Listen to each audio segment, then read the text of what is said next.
Sim, what the fuck has happened to you? Relax, girl. Relax. I put a police officer in hospital. Curious, when you received the script, did it convince you immediately, or it was something that you have to go through to sink into you? Oh man, I think we can speak on behalf of both. Immediately. Immediate. Yeah, Like- it was one of those things that if I didn't get the part, I would have been gutted, but I would have secretly been like, I'm gonna watch it, you know, and you know, yeah. Yeah, I think as an easy one. Like it was just immediately the first, like I think the first scene, I was like, yeah. Yeah.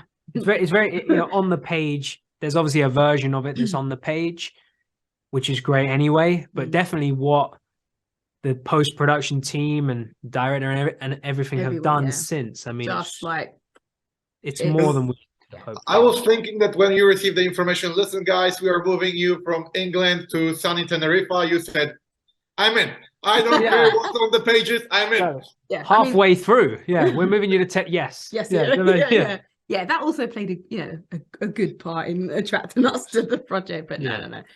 Let's say every job, right? Do you know what's funny? Like the acting jobs, it can always take you everywhere. Do you know what I mean? And like Tenerife is definitely a great country to tick off the list.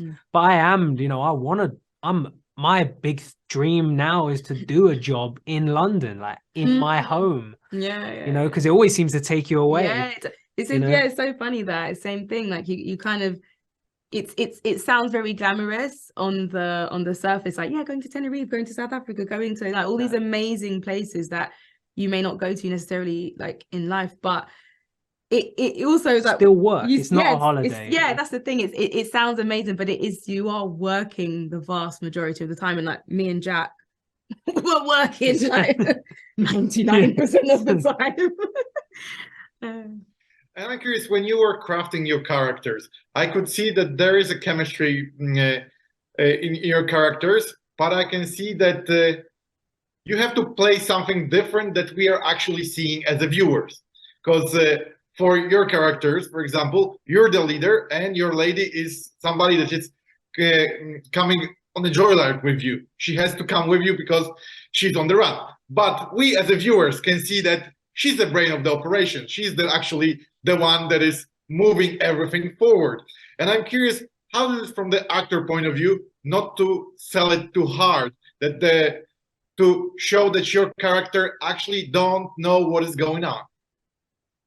Which it's I suppose trust as well, like trust with you as between actors and trust with the team. So there's certain, you know, obviously as we're filming it, they're still making tweaks and changes to later episodes. So choices we make early on impact where our arc ends up and where, you know, where the journey takes us. So it's just trusting the process. And I think also not because I think like there's a version of this script or of these characters that could be really caricature. And that's not what either of us wanted. It's not what anyone wanted. We needed to keep these characters like super grounded, real, authentic people that viewers can enjoy watching, but also relate to and like empathize with. And I think all the craziness happens around. That's them. what I'm saying. And that was really important for us. Like everything that's going on around us is very flamboyant and like colorful and neon, but actually Jean and Cindy, we had to always play everything really straight.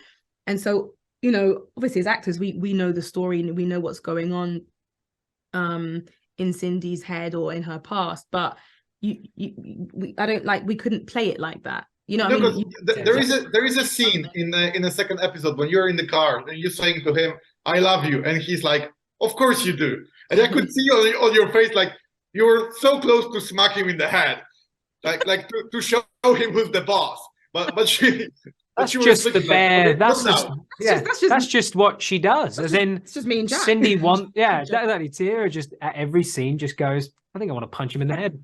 Yes, no matter what I say, I love you. No, I think you know what, and I think, but that's the beauty of Cindy is that she's clever enough to know when to kind of let someone else lead, or think that they're in control or the one making the decisions. And I think again that's probably a very like relatable trait in a lot of people.